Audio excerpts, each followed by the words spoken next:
नमस्कार मंडळी. प्रसार प्रकाशन पुणे आणि ई प्रसारण इंटरनेट रेडिओ यांच्या संयुक्त विद्यमाने इंडिक रूट या चॅनेलमध्ये आज आपण भेटणार आहोत डॉक्टर अंबरीश खरे यांना. नमस्कार. आपल्या कार्यक्रमात स्वागत आहे. आज आपण अगदी वेगळ्या विषयावरती त्यांच्याशी चर्चा करणार आहोत.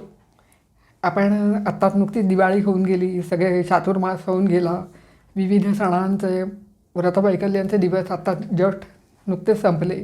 हे सगळं करत असताना आपण विविध देवतांची स्तोत्र वगैरे म्हणत असतो आणि ही स्तोत्र म्हणजे एक एक श्लोक जरी बघितला तरी मंत्र असं आपण त्याला म्हणू शकतो. पण मग हे मंत्र हे कसे रचले जातात, यांच्या मागचे शास्त्र काय, असं हे कुतूहल आपल्याला कधीतरी वाटू शकतं. तर हे मंत्रशास्त्र म्हणजे काय हे आज आपण त्यांच्याकडनं समजून घेणार आहोत. पण तत्पूर्वी मी आपल्याला त्यांचा परिचय करून देते. डॉक्टर अंबरीश वसंत खरे हे आयुर्वेदाचार्य आहेत, संस्कृत पारंगत आहेत आणि विद्यावाचस्पती म्हणजे PhD आहेत. श्री बालमुकुंद लोहिया संस्कृत आणि भारतीय विद्या अध्ययन केंद्र, टिळक महाराष्ट्र विद्यापीठ येथे ते संस्कृत विषयाचे सहाय्यक प्राध्यापक म्हणून कार्यरत आहेत. राष्ट्रीय आणि आंतरराष्ट्रीय स्तरावरील शोधपत्रिका आणि ग्रंथ यामधून डॉक्टर खरे यांचे संशोधन परलेख प्रकाशित झाले आहेत. विविध दैनिके, साप्ताहिके, मासिके आणि विशेषांकांमधून 50पेक्षा अधिक वैचारिक लेख आपले प्रकाशित झालेले आहेत. 30 आंतरराष्ट्रीय आणि 40 राष्ट्रीय चर्चासत्रांमध्ये त्यांनी शोधनिबंधांचे सादरीकरण केले आहे. विविध समित्यांवर त्यांची सदस्य म्हणून नियुक्ती झाली असून त्यांना लायन्स क्लबतर्फे आदर्श शिक्षक पुरस्कार, पंडित सातवळेकर प्रतिष्ठानतर्फे वेदविषयक संशोधनाकरता सातवळेकर पुरस्कार असे विविध पुरस्कार, पारितोषिके मिळालेली आहेत. अध्ययन आणि शोधनिबंध सादरीकरण आणि व्याख्यान देण्यासाठी Japan, Romania, Sri Lanka, Cambodia, Indonesia, Thailand, France, Croatia, Canada या देशांना आपण भेटी दिलेल्या आहेत. संस्थात्मक कार्य पण यांनी खूप केलेलं आहे. संविद्या सांस्कृतिक अध्ययन संस्था पुणे, प्राध्यापक श्रीकांत बहुलेकर यांची आपण मागे मुलाखत घेतलेली होती. तर त्यांच्या मुलाखतीने, त्यांच्या प्रेरणेने आणि पुढाकाराने 2010 साली स्थापन झालेल्या संस्थेतर्फे संस्कृत आणि भारतीय विद्येच्या प्रसारासाठी विविध व्याख्यानांचे, कार्यशाळांचे आणि चर्चासत्रांचे आयोजन केले जाते. तर त्याचे हे संस्थापक सदस्य आहेत. Journal committee, the Asiatic society of Mumbai, मुंबईची जर्नल कमिटी जी आहे तर तिचे ते समन्वयक आणि सदस्य आहेत. महामहोपाध्याय पांडुरंग काणे यांचे पदव्युत्तर आणि संशोधन संस्था जी आहे तर त्याचे ते सदस्य आहेत. एशियाटिक सोसायटी ऑफ मुंबईचीच ही एक संस्था आहे. बृहन महाराष्ट्र प्राच्यविद्या परिषदेच्या कार्यकारी मंडळाचे हे सदस्य आहेत. वेदशास्त्रोत्तेजक सभेच्या कार्यकारी मंडळाचेही सदस्य आहेत. Linguistic society of India Pune यांचे कोषाध्यक्ष आहेत. Darshanika department of gazetteer Maharashtra शासन त्यांच्या दर्शनिका विभागाचे संपादक मंडळाचे ते सदस्य आहेत. टिमवीचे प्राचार्य चिंग काशीकर पारितोषिक 3 वेळा प्राप्त झालेलं आहे. तर आचार्य विप्रलिमय चर्चासत्रातील उत्कृष्ट निबंधाकरता त्यांना Asiatic society of मुंबईद्वारे Indal fellowship मिळालेली आहे 2012 साली. चेनतर्फे पुराभिलेख विद्या विषयातील सर्वोत्कृष्ट निबंधाकरता PL गुप्ता फर्स्ट प्राईज त्यांना मिळालेला आहे. केरळमधील कडवल्लूर येथील अन्योन्य परिषदेत 3 वेळा विभागीय अध्यक्ष म्हणून आपली नियुक्ती झालेली आहे. वैदिक संशोधन मंडळ, भांडारकर प्राच्यविद्या संशोधन मंदिर, वेदशास्त्रोत्तेजक सभा, Brihan Maharashtra Prachyavidya Parishad, linguistic society of India Pune, Sri Lanka association of Buddhist studies Colombo, epigraphical society of India Mysore, Indian archaeological society, Indian national trust for Indian heritage Navi Delhi, international association of Sanskrit studies Paris इत्यादी 17 संस्थांचे सभासदत्व यांना मिळालेलं आहेत. तर आपल्याला लक्षात आलंच असेल की या सगळ्या क्षेत्रातील आणि मंत्रशास्त्राव्यतिरिक्त अनेक अन्य विषयातही सरांचा गाढा अभ्यास आहे आणि आज मंत्रशास्त्राबद्दल आपण त्यांच्याकडनं समजून घेणार आहोत. तर आता मला मुळात विचारायचं होतं की मुळात मंत्र म्हणजे काय आणि शास्त्र शब्दाचा अर्थ काय आहे. बघूया. सगळ्यात आधी ह्या पॉडकास्टला सुरुवात करताना मला तुम्हालाही धन्यवाद द्यायचे आहेत की नेहमीच्या माझे जे अभ्यासाचे विषय आहेत त्याच्याशी संबंधित हा विषय असला तरी ह्या विषयावर असं उठून माझं व्याख्यान कधी झालेलं नव्हतं. त्यामुळे एका वेगळ्या विषयावर तुम्ही मला बोलण्याची संधी दिलीत आणि हे विचार आज मला मांडता येत आहेत, त्यामुळे त्याच्याबद्दल मी तुमचे आभार व्यक्त करतो. धन्यवाद. आणि आता मंत्र या विषयाकडे आपण वळतो. तर मुळामध्ये मन हा धातू जो संस्कृतमध्ये आहे त्याचा अर्थ मुळात विचार करणे, एखाद्या गोष्टीवर चिंतन करणे अशा अर्थाने आपल्याला तो दिसतो. आणि असं मानलं जातं की संस्कृतमध्ये अनेक शब्द अशा धातूंना पुढे त्र हा प्रत्यय लागून तयार झालेले दिसतात. तो जो त्र प्रत्यय आहे हा साधनार्थक म्हणजे इन्स्ट्रुमेंटल असतो. म्हणजे त्या धातूने सांगितलेली क्रिया करण्याचं साधन अशा अर्थाने हा शब्द खरं तर तयार झालेला आहे. जसं पा धातू पिणे या अर्थाचा आहे, तर पात्र म्हणजे पिण्याचं साधन म्हणजे पाण्याचं भांड ज्याला आपण पात्र असं म्हणतो. किंवा जन म्हणजे निर्माण करणे, तर त्याला त्र लागून जनित्र म्हणजे निर्माण करण्याची गोष्ट. किंवा गा या धातूचा जाणे असा अर्थ होतो, तर गात्र म्हणजे पाय ज्याच्या साहाय्याने तुम्ही चालता. तर अशा पद्धतीने अनेक जे त्र लागून शब्द तयार झालेले दिसतात. तसाच हा शब्द असावा ही एक मुख्य त्याची व्युत्पत्ती सांगता येते. आणि त्याचा त्या दृष्टीने जर अर्थ आपण बघितला तर मंत्र म्हणजे आपले विचार ज्याच्या सहाय्याने आपण सुस्पष्ट रीतीने व्यक्त करू शकतो ते मंत्र म्हणजे विचाराचं एक व्यक्त केलेलं स्फुट स्वरूपात ते विचार प्रगट करायचं साधन. आणि मुख्यतः आपल्याला असं दिसतं की सगळ्यात भारतातली जुनी परंपरा कुठली असेल तर ती वैदिक परंपरा अर्थातच आपल्याला दिसते. तर त्या वैदिक ऋषींनी त्यांच्या मनातले विचार, देवतांची स्तुती ज्या शब्दांनी प्रगट केली ते शब्द प्रगट ह्या मंत्र या स्वरूपात आले. त्याच्यामुळे त्यांच्या मनातलं चिंतन जणू त्या विचारांच्या शब्दांच्या सहाय्याने प्रगट झालं. त्याच्यावरून हा मंत्र हा शब्द मुळात त्यावेळेला तयार झाला असेल असं आपल्याला म्हणता येतं. बरं, मनात त्रायते इति मंत्र हा अशी एक व्याख्या मी ऐकली होती. बरोबर.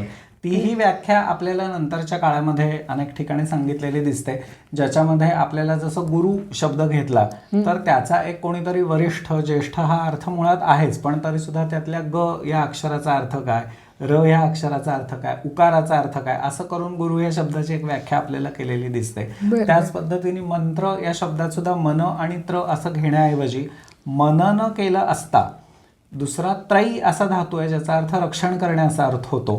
आणि तो घेऊन मननात त्रायते म्हणजे मनन केलं असता जो रक्षण करतो तो मंत्र.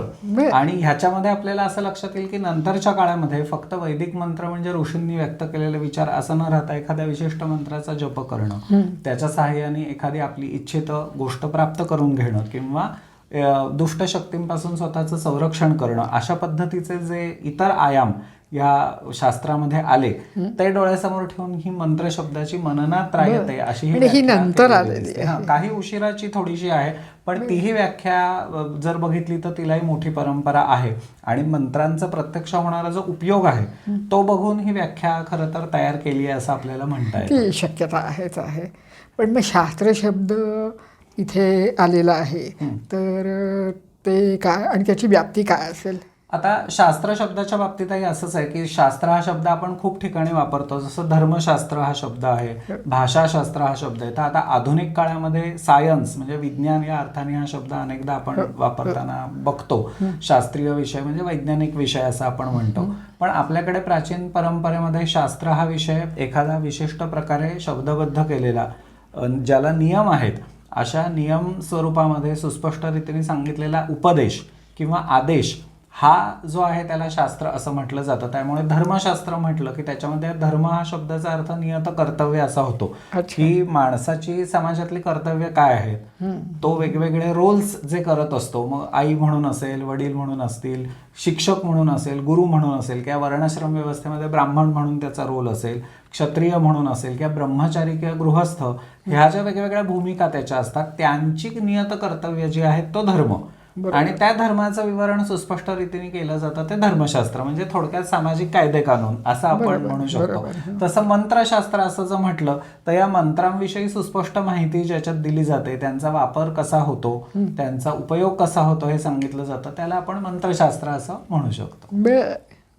पण मग हा विषय खूप मोठा असेल. अर्थातच खूप मोठा आहे आणि आपण अर्थातच आज भारतीय परंपरा डोळ्यासमोर ठेवून ह्या मंत्रशास्त्राचा विचार करतोय, परंतु जेवढ्या म्हणून प्राचीन संस्कृती आहेत त्या सगळ्या संस्कृतींमध्ये वेगवेगळ्या पद्धतीने ह्या तऱ्हेचं ज्ञान हे विकसित झाल्याचं आपल्याला बघायला मिळतं. त्यामुळे आज जरी आपण भारतीय परंपरेतले मंत्र काय असतात असं जरी थोडक्यात विचार करणार असू तरी जी अवेस्तामधली म्हणजे पारशी लोकांची परंपरा आहे किंवा अजून तुम्ही युरोपच्या बाजूला गेलात तर ग्रीक लॅटिन त्यांचे जे जुने ग्रंथ आहेत किंवा बायबल सारखा पुढचा धर्मग्रंथ आहे त्याच्यामध्ये पण असे मंत्र तयार झालेले तुम्हाला दिसतात. चायनीज परंपरांमध्ये मंत्र आहेत. त्यामुळे मंत्रांचा विचार हा प्रत्येक संस्कृतीत यानं त्या प्रकारे केलेला आहेच असं आपल्याला बघायला मिळेल. बरोबर आहे. आणि म्हणजे ते संस्कृतमध्येच असले पाहिजे असंही नाही, म्हणजे मग ते प्राकृत किंवा इतर भाषांमध्ये असतील. बरोबर आहे. पण मग त्याची व्याप्ती काय आहे?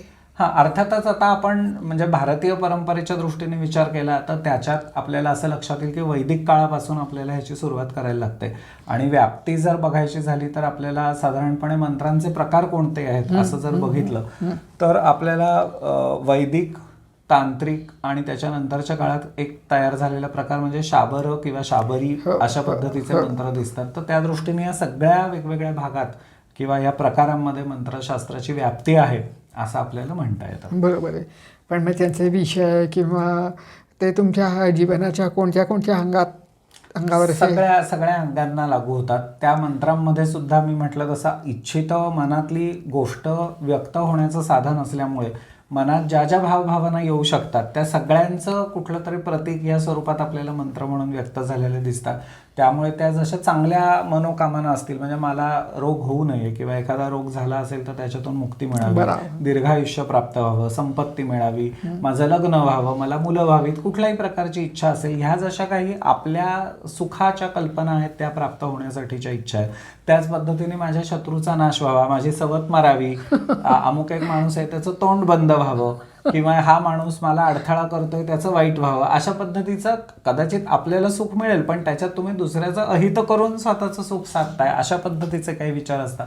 पण त्याच्यासाठी सुद्धा मंत्र होते असं आपल्याला दिसतं. त्यामुळे हे सर्वव्यापी अशा प्रकारचं सगळं शास्त्र आहे असं म्हणता येईल. आणि सगळं जीवनाची जेवढी म्हणून अंग तुम्हाला वाटतील त्या सगळ्या याच्याशी स्पर्श करणारं, सगळ्याशी संबंधित असलेलं असं हे शास्त्र आहे. बरोबर. म्हणजे मग हे काम्य मंत्र झाले म्हणतात आणि मग आध्यात्मिक मंत्र हे अजून असतील. बरोबर. म्हणजे एकंदरीतच तुम्ही आयुष्याचं क्षेत्र बघितलं तर त्या त्या ठिकाणी लागू होणाऱ्या मंत्रांप्रमाणे पण त्याचे प्रकार होतील. बरोबर आहे. पण मग आता याची सुरुवात कधीपासून झालेली असेल? आता असं मानलं जातं की अगदी आपल्याकडे इतिहासाचे जर टप्पे आपण बघितले म्हणजे थोडासा हा आधुनिक काळाच्या दृष्टीने आपण विचार करू तर ज्याला आपण ऐतिहासिक कालखंड म्हणतो. तर इतिहास कधीपासून सुरू झाला तर भारतीय संस्कृती पुरताच नव्हे तर जगातच इतिहास म्हटल्यानंतर साधारणपणे असं मानलं जातं की लिखित साधनं ज्या काळापासून उपलब्ध आहेत तो काळ ऐतिहासिक काळ म्हणतो. भारताच्या बाबतीत असं आहे की लिखित साधनही साधारण गौतम बुद्धाच्या काळापासून आपल्याला उपलब्ध होतात. त्यामुळे बुद्धाला मध्यवर्ती धरून तिथून पुढचा सगळा काळ ह्याला ऐतिहासिक कालखंड म्हणतात. पण त्याच्या पूर्वीचा असा काळ असतो की ज्या वेळेला लिखित नसली तरी पुरातत्वीय साधनं आपल्याला असतात जी शेकडो हजारो वर्ष त्याच्या आधीपासून आपल्याला उपलब्ध असतात. किंवा भारताच्या बाबतीत वाङ्मयीन पुरावे जे आहेत म्हणजे वाणीच्या स्वरूपाचं वैदिक वाङ्मय आहे की जे लिखित नाहीये त्या काळात ते प्रत्यक्ष मौखिक परंपरेने चालत आलेलं आहे. तर अशा पद्धतीचाही खूप मोठा इतिहासपूर्व कालखंड आहे. त्याला प्राग ऐतिहासिक असं म्हटलं जातं. आणि जगभरातच असे प्रागैतिहासिक कालखंडातले जे पुरावे मिळतात तर त्याही काळामध्ये ह्या स्वरूपाचा काहीतरी विचार असणार हे उघड आहे. मग आता नेमकी सुरुवात कधी झाली असेल तर मी तुम्हाला म्हटलं तसं मुळात मनन किंवा चिंतन हे मानसिक जे भाव आहेत हे जुन्या काळापासून माणूस जेव्हापासून विचार करायला लागला तेव्हापासून असणारच आहे. पण मंत्र म्हणताना आपल्याला ते भाव प्रकट होणं अपेक्षित आहे. हो. त्यामुळे आपण असं म्हणू शकतो की ज्या वेळेला वाणी आली, ज्या वेळेला माणूस हा प्राणी बोलायला लागला असेल, तेव्हापासून हे मंत्र अस्तित्वात आले असणार आहेत खरं तर. आणि त्याच्यामुळे हजारो वर्षांची परंपरा ही या प्रागैतिहासिक काळापासून या मंत्रांना लाभली असेल असं आपण म्हणू शकतो. आधुनिक अभ्यासकांनी या संदर्भात एक जो विचार केलेला आहे त्याच्यामध्ये आपल्याला मॅजिक, रिलिजन अँड सायन्स अशा पद्धतीचा एक सिद्धांत काही पाश्चात्य विचारवंतांनी मांडलेला दिसतो. आणि मायथॉलॉजी म्हणा, म्हणजे दैवतशास्त्र ज्याला म्हणतात, त्या दृष्टीने विचार करताना प्राचीन मानवी संस्कृतीचे हे जे आध्यात्मिक पैलू आहेत त्यांचा विचार करताना या लोकांना साधारणपणे असं लक्षात आलं की अगदी प्राचीन काळी, म्हणजे धर्म म्हटला की कसं रिलिजन या अर्थाने आता मी धर्म म्हणतो इथे, तर देवता असते, त्या देवतेची उपासना करणं आणि ती देवता आपल्याला एखादी इच्छित गोष्ट प्राप्त करून देईल असा आपण विचार करतो. तर त्याच्याही आधीच्या काळापासून मानवाचे काही ना काही आडाखे होते, तर्क होते, ते ह्या कुठेतरी जादुई स्वरूपामध्ये प्रगट झाले असतील असं आपल्याला म्हणता येतं. आणि त्याच्यामुळे सगळ्यात प्राचीन एक कालखंड आपल्याला असा मानता येतो की ज्या वेळेला मॅजिक स्वरूपाचा विचार हा मानव करत होता. मग मॅजिक म्हणजे काय, तर आपल्याकडे तुम्हाला माहिती असेल तर यातू असा शब्द आपल्याला वैदिक साहित्यामध्ये सापडतो. तर तो यातू हा जो शब्द आहे त्याच्यावरून जादू हा शब्द नंतरच्या काळात तयार झालेला आहे. आणि हे जादूचे ज्या काही अशा शक्ती आहेत असं मानलं जातं, त्या ज्यांच्याकडे ठेवलेल्या आहेत, ज्यांच्याकडे त्या असतात, त्यांच्यासाठी यातुधान आणि त्याचं स्त्रीलिंगी यातुधानी म्हणजे जादूगार आणि चेटकिणी यासारखे शब्दप्रयोग आपल्याला ऋग्वेदात सुद्धा सापडतात. हे या ठिकाणी बघण्यासारखं आहे. आणि त्याच्यामुळे असं मानलं जायचं की ह्या मॅजिकल गोष्टी ज्या असतात किंवा यातू स्वरूपाचे जे संबंध असतात, हे नातं ह्या जगातल्या सगळ्या वस्तूंमध्ये असतं. हे बंध दृश्य नाही आहेत, म्हणजे एखादी वस्तू दोऱ्याने दुसऱ्या वस्तूला बांधली तर तो दोरा डोळ्याला दिसतो, पण अनेक वस्तू ह्या जगातल्या अशा आहेत की ज्या अदृश्य बंधांनी बांधलेल्या असतात.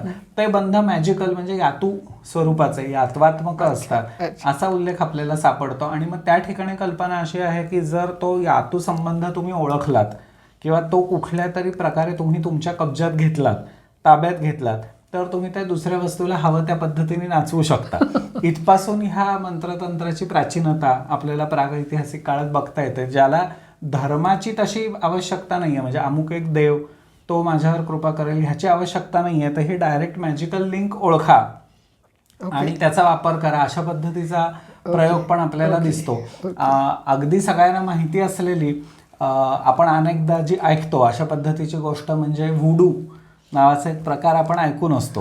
ही आफ्रिकन काळी जादू मानली जाते की ज्याच्यामध्ये एक विशिष्ट आकाराची काहीतरी बाहुली केलेली असते आणि ज्याच्यावर काळी जादू करायची आहे, त्या माणसाचा संबंधित एखादा गोष्ट त्या बाहुलीत भरायची, अभिमंत्रित करायची. आता अभिमंत्रित म्हणजे पुन्हा मंत्र हा शब्द आला, काहीतरी त्याचा वापर करायचा. आता इथे देवता नाहीये कुठली, पण काहीतरी तुम्ही मॅजिकल विधी तिथे करताय आणि अशा पद्धतीने ती देवता ज्या वेळेला नसते त्यावेळेला सुद्धा तो मॅजिकल रिलेशन तुम्ही आणता. आणि मग असं मानलं जातं की मी त्या बाहुलीशी ज्या ज्या काही गोष्टी करीन ते भाग तिकडे त्या प्रत्यक्ष व्यक्तीला अनुभवायला येतील. म्हणजे मी इथे त्या बाहुलीचा हात मुरगळला तर तिकडे त्याचा हात दुखायला लागेल, बाहुलीच्या पोटात टाचणी टोचली तर तिकडे त्याचं पोट दुखायला लागेल.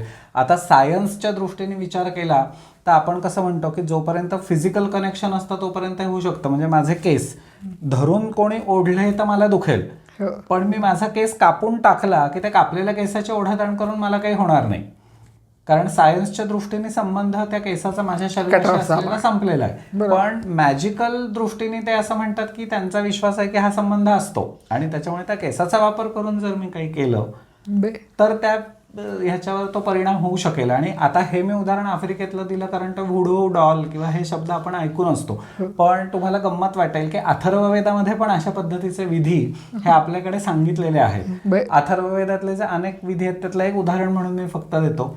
सपत्नी नाशनं नावाचा विधी आहे. सपत्नी म्हणजे सवत. तर आता आपली सवत मारावी, तिचं वाईट व्हावं असं एखाद्या बाईला वाटलं तर तिने काय करावं, तर तिथे कौशिकसूत्र नावाचा जो ग्रंथ आहे अथर्ववेदातला त्याच्यामध्ये आपल्याला एक विधी सांगितलेला आहे सवतीचा नाश करण्यासाठीचा. भगमस्यावरचः इति माला निष्प्रमंद दंतधावन केशम ईशान हताया अनुस्तरण्यावा कोशम उलुखल दरणे त्रिशिले निखनती. म्हणजे काय की भगमस्यावरचः असं एक सूक्त आहे अथर्ववेदातलं, त्याचा विनियोग या ठिकाणी सांगितलेला आहे की ते कसं वापरायचं. तर तुमची जी कोण सवत असेल तिच्याशी संबंधित काही वस्तू म्हणजे केशम म्हणजे थोडक्यात तिचे गुंतवळ तुम्हाला मिळाले, किंवा निष्प्रमंद दंतधावन म्हणजे तिने दात घासण्यासाठी वापरून टाकून दिलेली काडी, माला म्हणजे एखादा गजरा किंवा गळ्यातली माळ जी तिने वापरून टाकलेली. आता ह्या गोष्टी तिने वापरून ठेवलेल्या असल्यामुळे कुठेतरी तिचा संबंध त्या वस्तूंशी आलेला आहे. हा यात्वात्मक संबंध त्यांनी फक्त बघितलेला आहे. ह्या गोष्टी तुम्ही घ्या. त्याच्यानंतर एखादी गाय जी रोगाने मेली असेल किंवा एक काही विधी केले जातात त्याच्यात जिचा बळी दिला असेल तर अशा पद्धतीच्या गायीच्या चामड्याची पिशवी करायची, त्याच्यामध्ये ह्या गोष्टी घालायच्या आणि उलुखल दरणं म्हणजे फुटलेल्या उखाळ्यामध्ये घालून त्या जमिनीत पुरून टाकायच्या आणि त्यावेळेला हे भगमस्यावरच्या हे सुक्त म्हणायचं. हा जर विधी केला तर ती सवत मरते तुमची. त्यामुळे या ठिकाणी तुम्हाला लक्षात येईल की ते मंत्र कुठल्या तरी विधीच्या सह वापरणं हा प्रकार मॅजिक म्हणून केला जात होता. अशा पद्धतीचे अनेक मॅजिकल राईट्स आपल्याला वैदिक साहित्यामध्ये सुद्धा बघायला मिळतात. पण पुढे त्याच्यातून हळूहळू रिलिजन म्हणजे हे जास्ती करून आपल्याला त्रास देणाऱ्या गोष्टींचं निराकरण याद्वारे करून घेणं अशी भावना दिसते. पण म्हणजे हे प्रत्यक्षात वापरलं जायला पाहिजे असं अजिबात नाही. वापरा असं सांगितलेलं नाहीये, वापरू शकता. वापरू शकता, हे तुम्हाला स्वातंत्र्य दिलेलं आहे, केला पाहिजे. बरोबर आहे, बरोबर आहे. आणि पुढे मात्र असं झालं की साधी गोष्ट आहे की समजा मी हा विधी करून एक सवत मेली आणि दुसरीची मेलीच नाही, तर ती का मेली नाही ह्याचा पुन्हा काहीतरी विचार माणूस करणार. त्याच्यातून असं म्हणतात की कुठेतरी देवतेची कल्पना आली की तुमच्या ह्या अशा मॅजिकल रिच्युअल्सच्या वर कुठली तरी देवता असते की जे ती होऊ देणं किंवा न देणं हे तिच्या हातात असतं आणि ते तुमच्या हातात नाहीये की ती कधी होऊ देईल किंवा कधी नाही. कारण आपण असंही ऐकतो बघा की अमुक एक गोष्ट झाली नाही तर का झाली नाही तर आपण असं म्हणतो की त्या देवतेचा कोप झाला किंवा त्या देवतेच्या मनात नव्हतं म्हणून ही गोष्ट घडली नाही. तर मग या ठिकाणी आपल्याला असं म्हणता येतं की ती देवता ही श्रेष्ठ आहे तुमच्या ह्या जादुई संबंधापेक्षा. मग त्या देवतेला प्रसन्न करण्यासाठी काय केलं पाहिजे तर मग त्यासाठी वेगवेगळे पुन्हा मंत्र स्तोत्र त्या देवतेची स्तुती करणं हे त्याच्यामध्ये येतं. किंवा आपण हा प्रसन्न हा शब्द सुद्धा जो देवतेच्या संदर्भात वापरला तो सुद्धा मगाशी आपली एक थोडीशी चर्चा झाली की संस्कृत शब्दांचे अर्थ कसे होतात किंवा बारकाईने बघायला पाहिजे. तर सद सीद हा जो संस्कृत धातू आहे त्याचा अर्थ खाली बसणे हा होतो हे तर आपल्याला माहितीच आहे. तर प्रसन्न या शब्दामध्ये सुद्धा अशी छटा मुळात आहे कारण तो धातू आहे आणि त्याच्यामुळे ज्या वेळेला ती काय म्हणता येईल नदी पावसाळी पाण्यात वाहत असते गढूळ झालेली असते ती ज्या वेळेला पावसाळा थांबल्यानंतर तिच्यातला तो सगळा गाळ खाली बसतो आणि पाणी पुन्हा स्वच्छ होतं त्या ठिकाणी प्रसन्न हा शब्द वापरलेला आपल्याला दिसतो. याचा अर्थ काय की त्याच्यातलं घाण खाली बसली आणि पाणी नितळ निर्मळ झालं. तर तसं देवतेचं मन तुमच्याविषयी निर्मळ झालं का, ती तुमच्यावर रागावलेली नाही ना, चिडलेली नाही ना, दुःखी नाही आहे ना, ती आनंदाने तुमच्याकडे बघते का, तर ती प्रसन्न आहे असा शब्द म्हणजे तो मनाचा निर्मळपणा हा पुन्हा त्या ठिकाणी आपल्याला वापरलेला दिसतो. ही खूप छान कल्पना मला फार आवडली.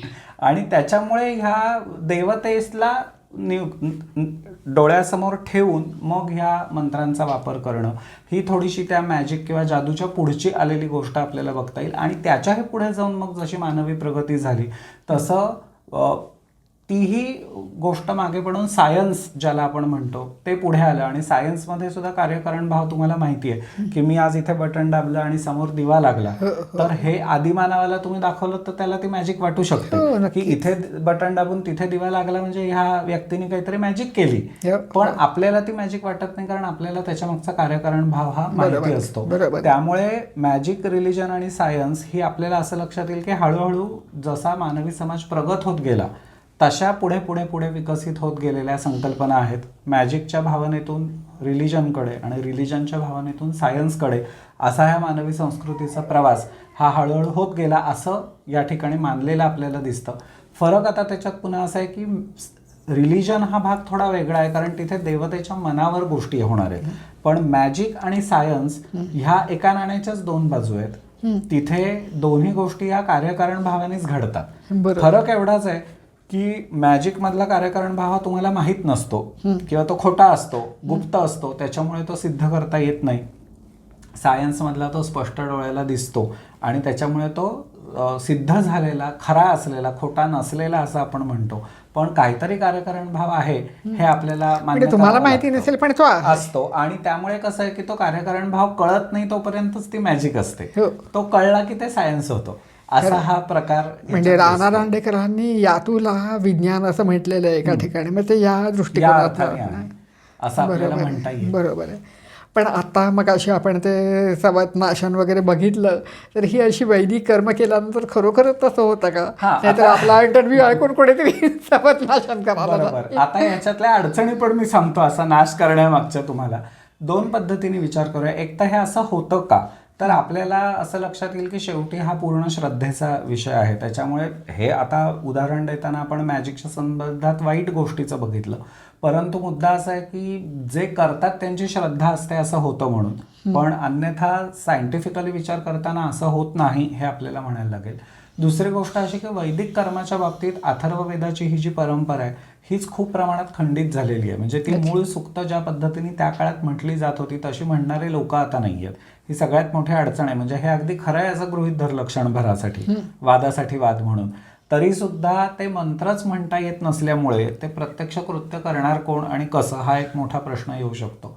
दुसरी गोष्ट अशी की मी मगाशी जो उल्लेख केला की देवता आहे, त्या देवतेच्या प्रसादाने किंवा तिच्या खुशीने तिने परवानगी दिली तर हे होतं.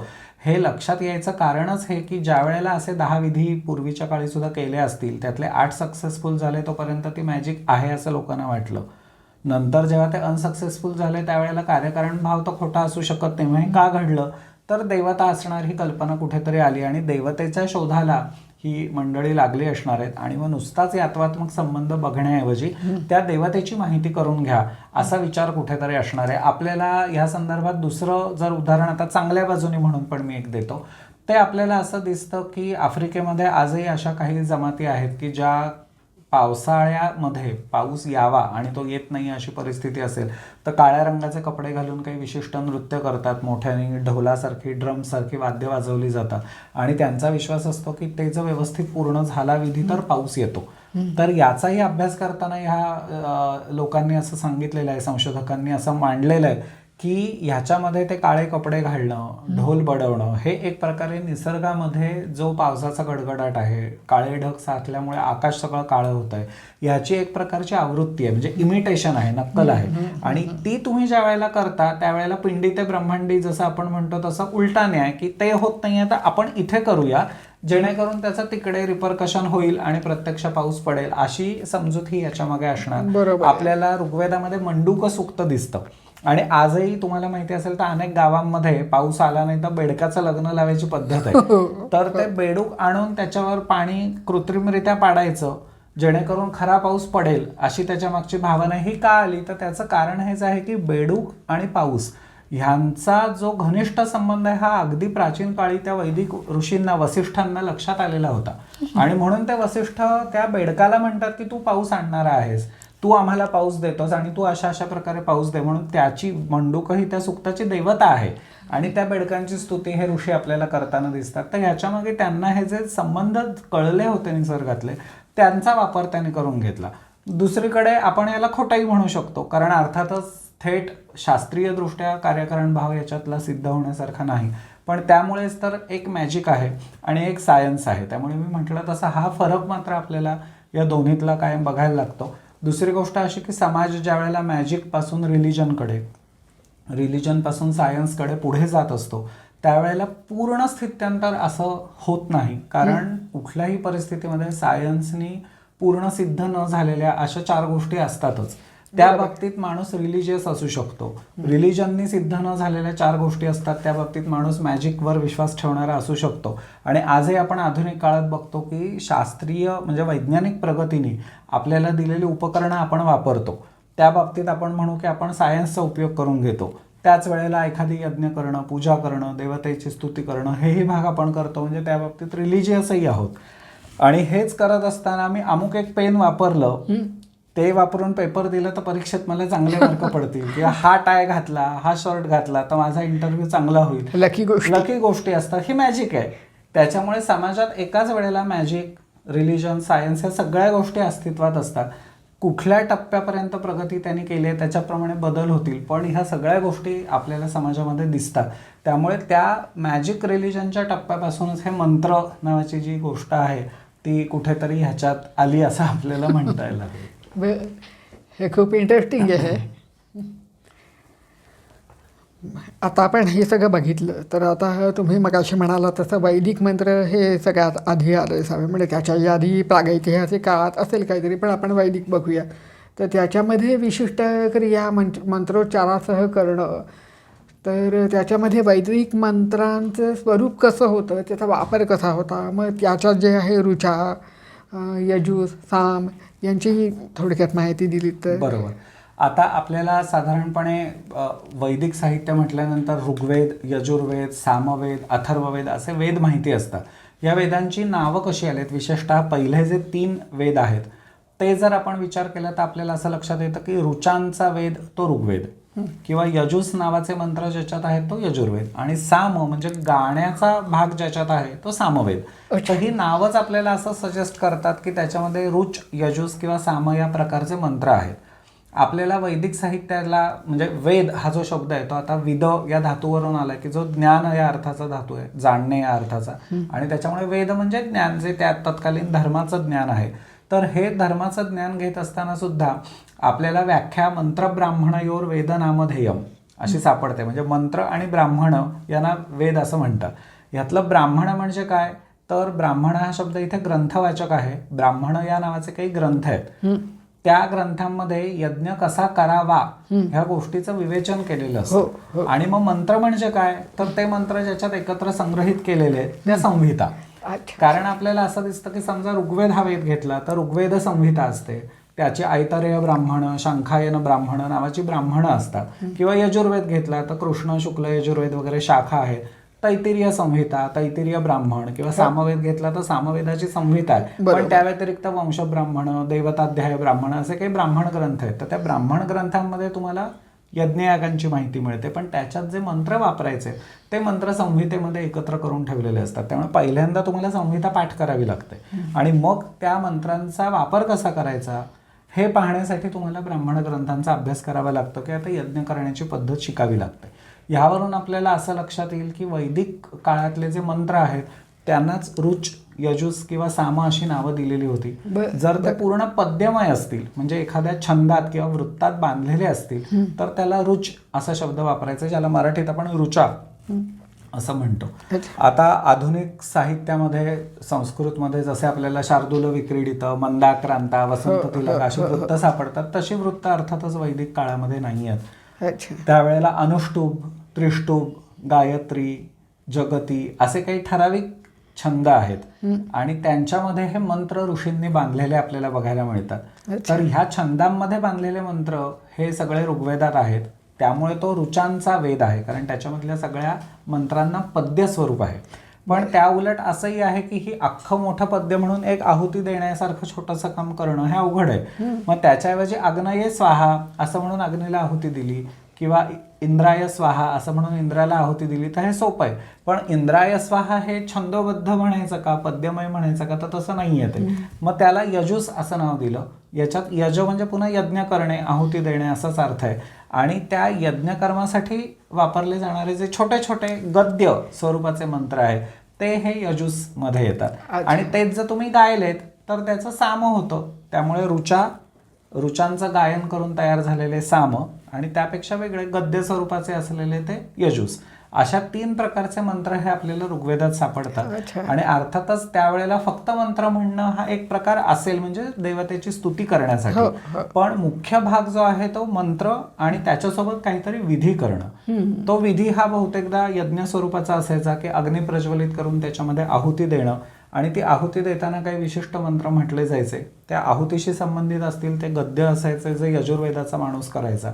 त्या यज्ञप्रसंगी देवतांनी यावं ह्यासाठी जो ऋग्वेदाचा तिथे ऋत्विज असायचा तो तो ऋग्वेदातली सूक्त म्हणायचा आणि त्या देवतांची स्तुती करण्यासाठी सामवेदी जो माणूस असायचा तो काही सामांचं गाणं करून त्या देवतांना प्रसन्न करून घ्यायचा. अशा प्रकारे सगळ्या वेदांचा वापर हा मोठ्या यज्ञांमध्ये होत असे आणि ते सगळेजण एकत्र येऊन आपापल्या प्रकारचे जे काही मंत्र आहेत त्यांचं विशिष्ट कार्य होतं ते त्या वेळेला तिथे करत असत आणि मग तो एक मोठा यज्ञ कुठला तरी संपन्न होत असे. म्हणजे हे एका माणसाचं काम नाहीये, तर सगळ्यांनी एकत्र येऊन तो विधी हा केला पाहिजे. यजमान हा जो आहे, जो यज्ञ करू इच्छितोय त्याला हे फळ मिळणार आहे यज्ञाचं, पण तो एकटा ते करू शकत नाही. त्याच्यासाठी त्याला ह्या 4, 5, 6, 10 लोकांना बोलवायला लागणार आहे आणि त्यांच्याकडून हा यज्ञ त्याला करून घ्यायला लागणार आहे. अशी ही सगळी परिस्थिती आहे. त्यामुळे तिथे मंत्र आहेत पण ते विधीसह ज्यांचा वापर होतो अशा प्रकारचे आहेत असं आपल्याला तुम्ही फार सोपं करून सांगितलं.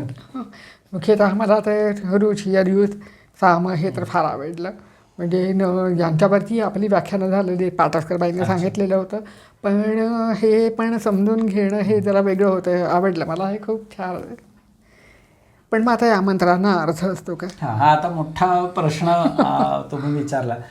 साधारणपणे एक लक्षात आपल्याला घ्यायला पाहिजे की मुळात अर्थ असतो असं म्हणायला लागेल. त्याचं कारण असं की मुळातच आपण म्हणतोय की आपल्या मनातला विचार प्रकट करण्याचं साधन हे मंत्र आहेत. जर माझ्या विचार निरर्थक नाही आहेत तर ते ज्या शब्दात प्रकट झाले ते मंत्र निरर्थक कसे असतील. त्यामुळे एक मुख्य मुद्दा की मंत्रांना अर्थ असला पाहिजे हे आपण म्हणू शकतो. पण खरंच तो अर्थ असतो का असा प्रश्न पडावा अशी परिस्थिती आहे, कारण अनेकदा तो अर्थ आपल्याला कळत नाही असं होऊ शकतं. आणि त्यामुळे ह्याच्यावर काही महत्वाची चर्चा पण आपल्याला केलेली दिसते, जी वेद झाल्यानंतरची पुढची साहित्याची एक कॅटेगरी येते ज्याला वेदांग असं आपण म्हणतो. त्या वेदांच्या अंगांपैकी एक निरुक्त नावाचं अंग आहे. ह्या निरुक्तामध्ये यास्काचार्यांनी मूळ त्यांची प्रतिज्ञाच अशी आहे की वेदातल्या शब्दांचा अर्थ सांगण्यासाठी हे निरुक्त प्रगट झालं. त्याच्यामुळे नैरुक्तकारांनी मुळामध्येच ह्या सगळ्या वैदिक अर्थांचा विचार केलेला आहे. मंत्रातले शब्द त्यांचा अर्थ काय होतो हे सांगण्यासाठी ते शास्त्र प्रवृत्त झाले. पण त्या वेळेला ह्या पद्धतीच्या चर्चा चालत हे आपल्याला लक्षात येतं. त्याच्यामध्ये कौत्स नावाच्या एका आचार्यांविषयी यास्कांनी आपल्याला माहिती दिलेली आहे. हे जे कौत्स आहेत ते वेदविरोधी नाही आहेत. उलट आपल्याला असं दिसतं की ते कदाचित एक ऋत्विज असतील, म्हणजे प्रीस्ट म्हणून त्या यज्ञामध्ये काम करणारे पुरोहित असतील, याज्ञिक असतील. पण ते असं म्हणतायत की मंत्रांना अर्थ नसतो आणि तुम्ही हे नसतालचंड मागे लावू नका, मंत्रांचा अर्थ तो जाणून घेतला पाहिजे असं त्या कौत्साचं म्हणणं आहे. मग आता निरुक्त हे लिहिणारे यास्क आहेत, त्यामुळे यास्कांनी ठामपणे सांगितलं की मंत्रांना अर्थ असतो आणि ते कौत्साचं जे म्हणणं आहे ते खोडून काढलेलं आहे. पण आपण आज आधुनिक काळात जर तिराहित दृष्टीने ते वाचलं तर आपल्याला असं लक्षात येतं की कौत्सांनी जी मतं मांडलेली आहेत ती अगदीच टाकाऊ नाही आहेत. तर त्याच्यातले सुद्धा काही मुद्दे हे महत्वाचे आहेत की जे खरंच मंत्रांना अर्थ असतो का किंवा तो दरवेळेला असणं गरजेचं असतं का हा आपल्याला विचार करायला प्रवृत्त करतं. त्यातले 1-2-3 मुद्दे फक्त आपण बघूया. सगळं काही त्यांचा अर्थातच वादविवाद काय आहे आपण बघायची गरज नाहीये. ते असं म्हणतात की मंत्रांना जर अर्थ असेल तर तुम्ही वेदातला मंत्र वापरताना ते कसे असतात, तर त्याने वापरलेला शब्द आहे नियत वाचो युक्तयः नियतानुपूर्व्या भवन्ति. म्हणजे त्या मंत्रांमध्ये केलेली वाचो युक्ती म्हणजे वाणीची योजना जी असते ती नियत निश्चित असते. अच्छा. आणि नियतानुपूर्व्या त्यातलं आधीचा शब्द कुठला नंतरचा शब्द कुठला हेही ठरलेलं असतं. आता संस्कृत ही अर्थवाही जी भाषा आहे त्याच्यामध्ये कसं आहे की तुम्ही प्रत्येक वाक्यातला जो शब्द आहे त्या शब्दाला वेगवेगळं केस एंडिंग म्हणजे विभक्ती प्रत्यय असतो. त्यानुसार त्या शब्दाचा अर्थ ठरतो. त्यामुळे तुम्ही वाक्यातला त्यांचा क्रम जरी बदललात तरी अर्थात बदल कुठलाही होत नाही.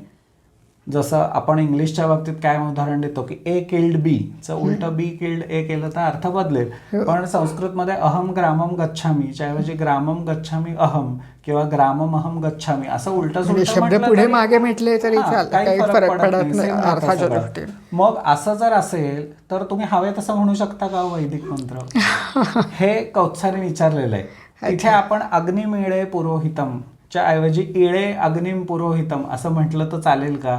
पुरोहितम अग्निमिळे असं म्हटलं तर चालेल का? अर्थातच चालणार नाही हे त्याचं उत्तर आहे. किंवा त्या वाणीची योजना बदलली म्हणजे समानार्थी शब्द इन्सर्ट केले, जात वेद समस्तौमी पुरोहितम असं म्हटलं तर चालेल का? तर अर्थातच चालणार नाही. म्हणजेच कौत्स म्हणतो की अर्थ नाहीये. बरोबर आहे. त्या ठिकाणी त्या ऋषीने मुळात जी योजना शब्दांची केलेली आहे त्याला किंमत आहे. तुम्ही ते अर्थ काय काढताय त्याच्यातून तो बरोबर कळतोय की नाही ह्याला शून्य किंमत आहे. तो मूळ जो ध्वनी त्या ऋषींनी दिलेला आहे तो अत्यंत महत्वाचा आहे. त्याचं तसंच उच्चारण करणं हे गरजेचं आहे. हा एक महत्वाचा मुद्दा कौत्सांनी यामध्ये सांगितलेला आहे.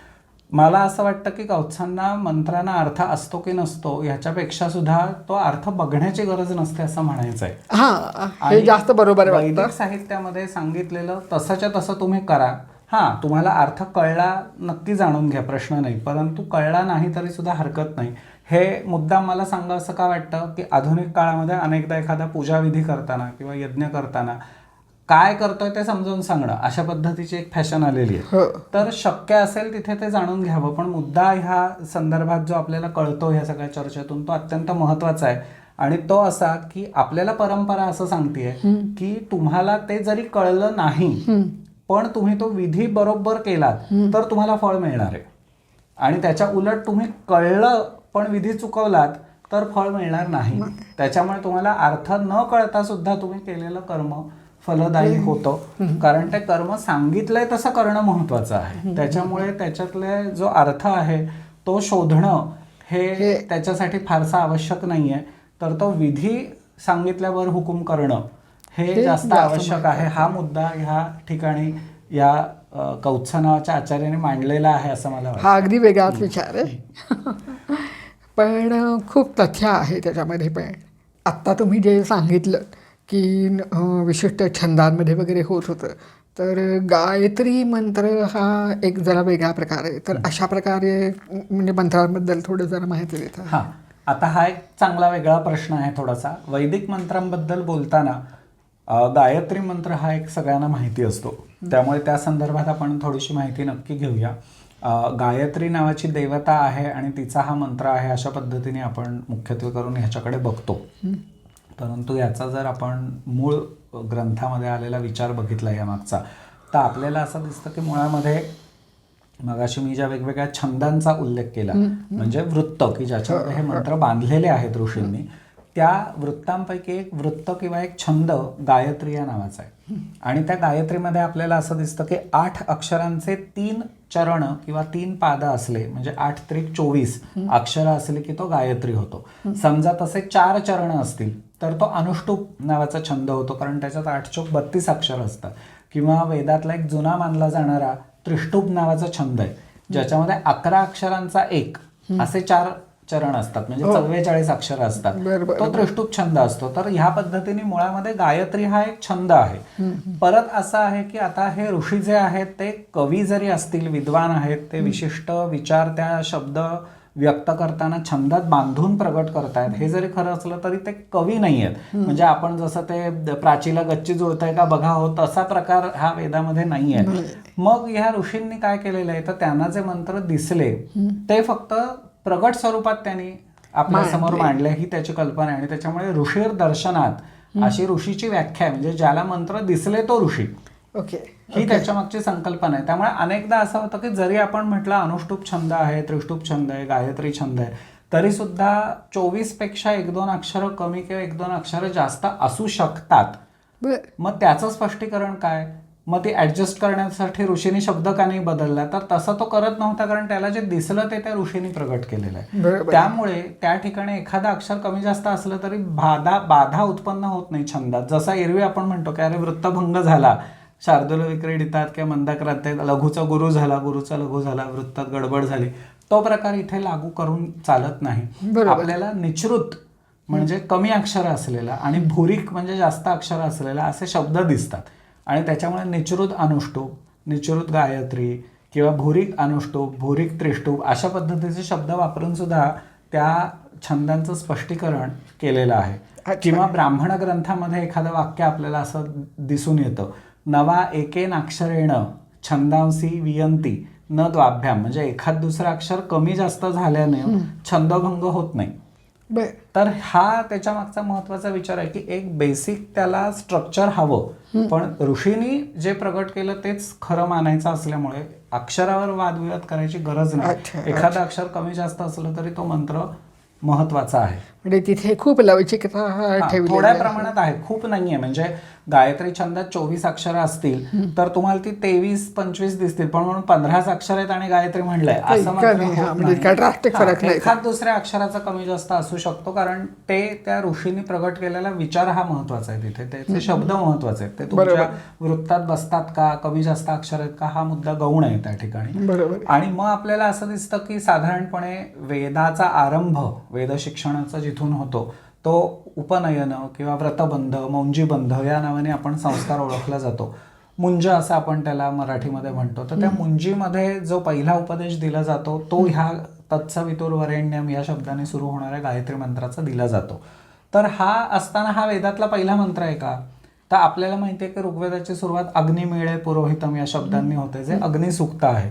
हा गायत्री मंत्र येतो कुठे नेमका? तर आपल्याला असं दिसतं की विश्वामित्र मंडलामध्ये अगदी जे शेवटचं सूक्त आहे त्या ऋषी मंडलातलं, त्यातली 10वी ऋचा ही आहे. मग असं हे मधलंच एक ऋचा काढली आणि त्याला गायत्री मंत्र म्हणून महत्वाचं स्थान का दिलं, हाही एक प्रश्न आपल्याला वाटू शकतो. पण तिथे पुन्हा त्या मंत्रातला जो अर्थ आहे की तत्सवितुर्वरेण्यम भर्गो देवस्य धीमहि म्हणत असताना त्या सवित्याचं जे ते श्रेष्ठ असं तेज आहे ते नहाधिया हा प्रचोदयात, म्हणजे आमच्या बुद्धीला चालना देवो, प्रेरणा देवो, ही जी प्रार्थना ऋषींनी केलेली आहे ती त्या ठिकाणी महत्वाची आहे. आणि हा सवितृ ही जी सूर्याची एक शक्ती आहे किंवा ही सूर्यदेवतेचा एक आपण म्हणू रूप आहे, हे स्वरूप कसं आहे तर त्याच्यामध्ये सुसव धातू जो आहे, ज्याच्यावरून सवितृ हा शब्द तयार झालाय, तो प्रेरणा देणे या अर्थाचा धातू आहे. आपल्याला मराठीत प्रसव, प्रसूती वगैरे हे जे शब्द आहेत की प्रेरणा देऊन पुश करून त्या बाळाला बाईने जन्म दिला, तसंच वेदामध्ये इंग्लिशमध्ये प्रेस म्हणजे पिळून रस काढणे, त्या अर्थाने सुसव धातू सोमाला पिळताना वापरलेला आपल्याला दिसतो. तर तो मूळ सुसव धातू जो आहे तसा सवितृ हा देव काय करतो तर तो प्रेरणा देतो, म्हणजे टोचतो की करा करा, ही गोष्ट करा, असं पुश करणारा तो देव खरं तर आहे. आणि ह्या ठिकाणी हा बटू आहे, ह्याला पुश करायची गरज आहे की आता तू वेद शिक. त्याच्यामुळे त्याला ती प्रेरणा देणं, त्याचा पुढचं शिक्षण हे कुठलंही मध्ये विघ्न न येता पार पडावं, त्याची ती वेद शिक्षणाची जी मिळालेली प्रेरणा आहे ती शेवटपर्यंत कायम राहावी, यासाठी पहिल्यांदा सवित्याचं स्मरण हे त्यांनी करणं गरजेचं आहे. हा खरा त्याच्या मागचा अर्थ आहे.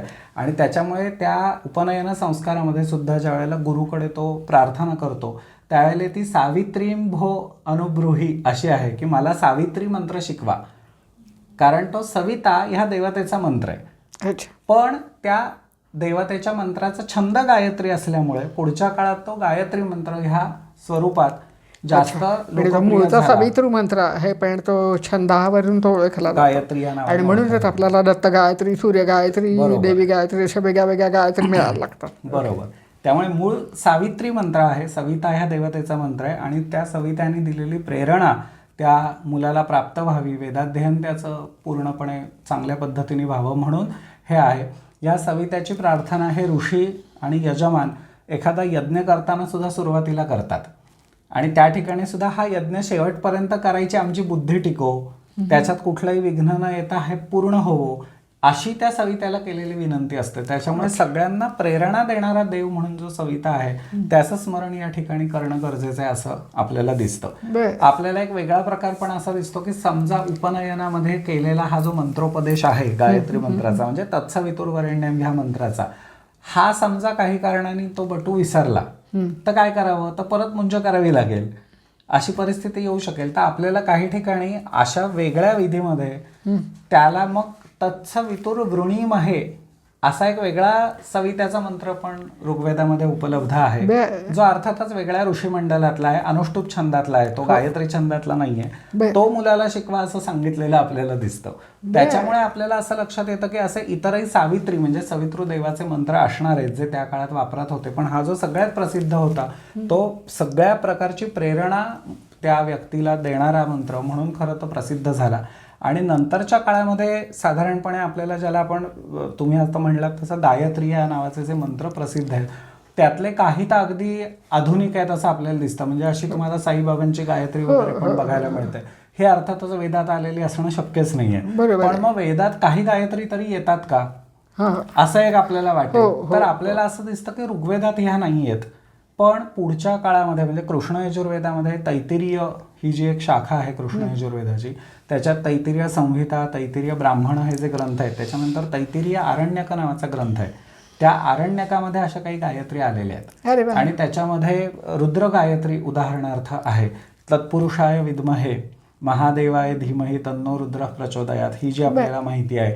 किंवा कात्यायनाय विद्महे कन्याकुमारी धीमहि तन्नो दुर्गीः प्रचोदयात, अशी त्या ठिकाणी देवीची गायत्री येते. अशा काही गायत्री मंत्रांचा उल्लेख आपल्याला तैत्तिरीय आरण्यकामध्ये सापडतो.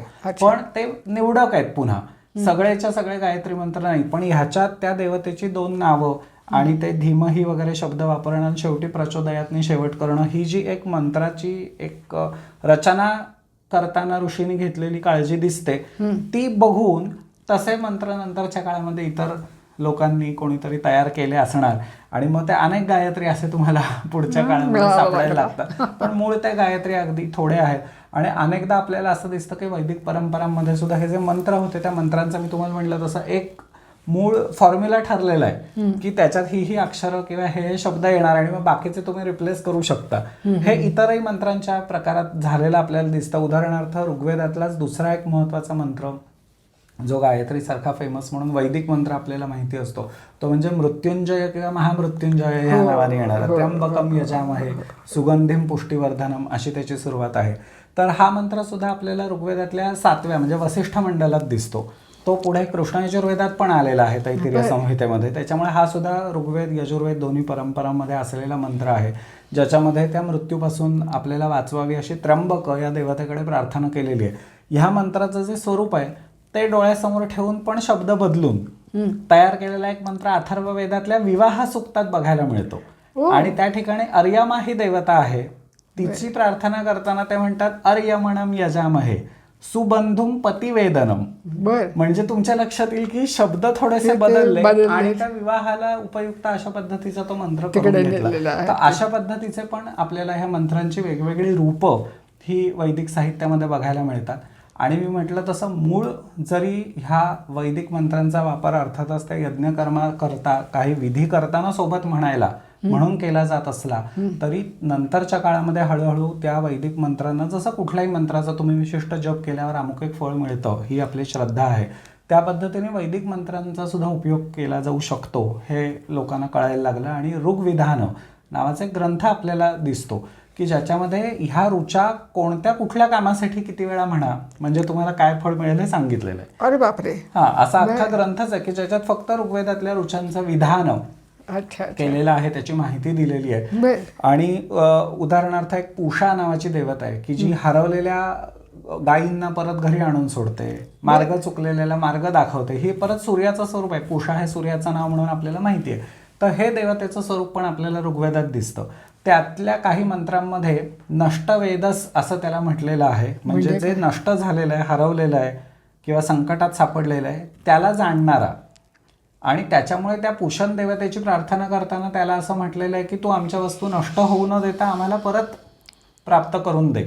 त्याच्यामुळे ऋग्विधानात असे काही पुषणचे मंत्र आहेत की जे म्हटलं असता तुम्हाला तुमची हरवलेली गोष्ट परत मिळते असं सांगितलेलं आहे. आता दुसरं नंतरच्या काळात सुद्धा तुम्हाला एक माहिती असेल की कार्तवीर्यार्जुनो नाम राजा बाहू स्मरण मात्रेण गतम नष्टम च लभ्यते. तर यासारखंच हे पुषणचं स्वरूप आहे आणि तो मंत्र अशा अशा प्रकारे म्हणा आहे ते ऋग्विधान सांगतं. तर अशा प्रकारची वैदिक मंत्रांची माहिती देणारी पण काही ग्रंथसंपदा ही नंतरच्या काळात तयार झाली असं आपल्याला इंटरेस्टिंग आहे. पण आणि दुसरी गोष्ट म्हणजे ह्या मंत्रांचे म्हणजे मूळ आता ऋग्वेदातले जे मंत्र आहेत त्या अर्थातच ऋषींनी देवतेची स्तुती केलेली असल्यामुळे ते अर्थपूर्ण आहेतच.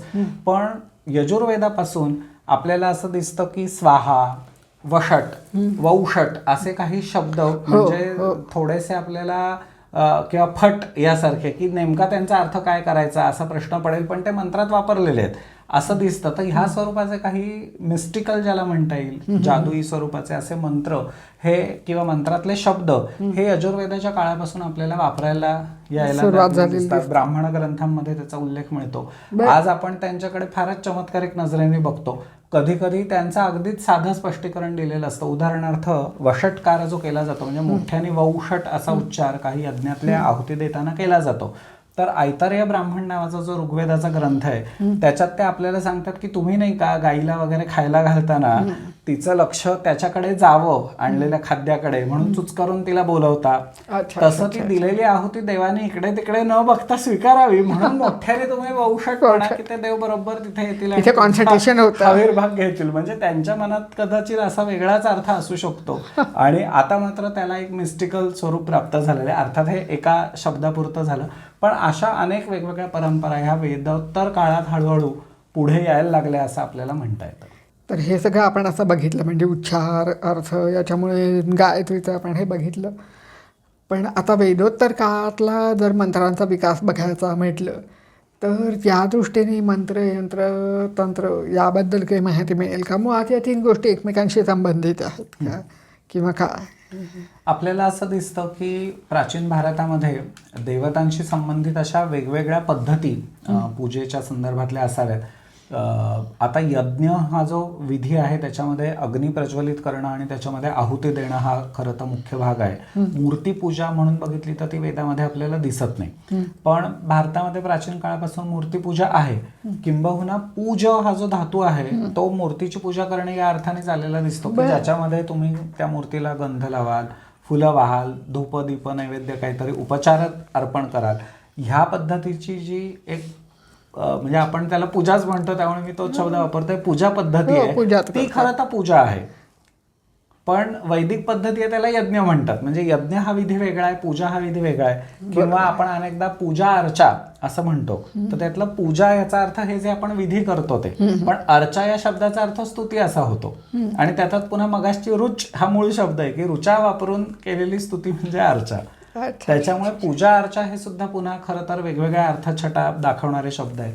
तर आपल्याला असं दिसतं की जशी ही मूर्तीपूजा होती तसंच कधी कधी अनघड शिळा किंवा एखादी नदी असेल, एखादा दगडधोंडा असेल, एखादा वृक्ष असेल तर तो पवित्र मानून त्या ठिकाणी एखाद्या देवतेची कल्पना आणि त्याची पूजा करणं हाही एक वेगळा प्रकार चालू होता. आणि आपल्याला अशा पद्धतीच्या अनेक शिळा, ज्याला तांदळा असा एक शब्द वापरलेला दिसतो, कारण मानलं असं जातं की तो तांदुळाच्या दाण्यासारखी ती आडव्या आकाराची शिळा असते म्हणून त्याला तांदळा हे नाव पडलं असावं असं म्हणतात. तर ह्याच्यात आता मूर्ती नाहीये. मूर्ती याचा अर्थ काय की घडवलेली, की त्या देवतेचं जे ध्यान आपण करतो की तिला एवढे हात आहेत, एवढे डोळे आहेत किंवा एवढी मुख आहेत, त्या पद्धतीने विशिष्ट देवतेची पूजा करण्यासाठी मूर्ती तयार करणं, तिच्या हातात ती आयुध देणं, ही घडवलेली मूर्ती झाली. पण तसं न करता एक दगड ठेवून हा दगड हाच देव आहे असंही आपण मानतो. ही एक वेगळी पूजा पद्धती आहे. बरोबर. आणि तसंच तांत्रिक पद्धतीने करणाऱ्या काही पूजा पद्धती की ज्याच्यामध्ये विशिष्ट भौमितिक आकार, त्रिकोण, चौकोन, पंचकोन, गोल अशा पद्धतीचे आकार काढून काही पूजाविधी केले जाणं, अशा प्रकारची पण एक परंपरा असावी असं दिसतं. आणि या परंपरा पुन्हा भारतात नाही तर जगभरात कुठे ती अशा परंपरा आपल्याला दिसतात. भारतामध्ये वैशिष्ट्य असं की सगळ्याचं एकत्रीकरण झालंय. म्हणजे आम्ही फक्त यज्ञ करतो, मूर्तीपूजा करत नाही असं आपण काही म्हणत नाही. आपण मूर्तीची पूजा करतो. एखादी अनघड तांदळा असेल तर त्या देवता पण आपल्याला माहिती असते कोण आहे, तिची आपण पूजा करतो. एखादा श्रीयंत्र असेल त्यालाही आपण पूजेमध्ये स्थान देतो आणि यज्ञ पण करतो. त्यामुळे सगळ्याच विधींचं ह्या एकत्रीकरण आपल्या परंपरेमध्ये झालेलं दिसतं.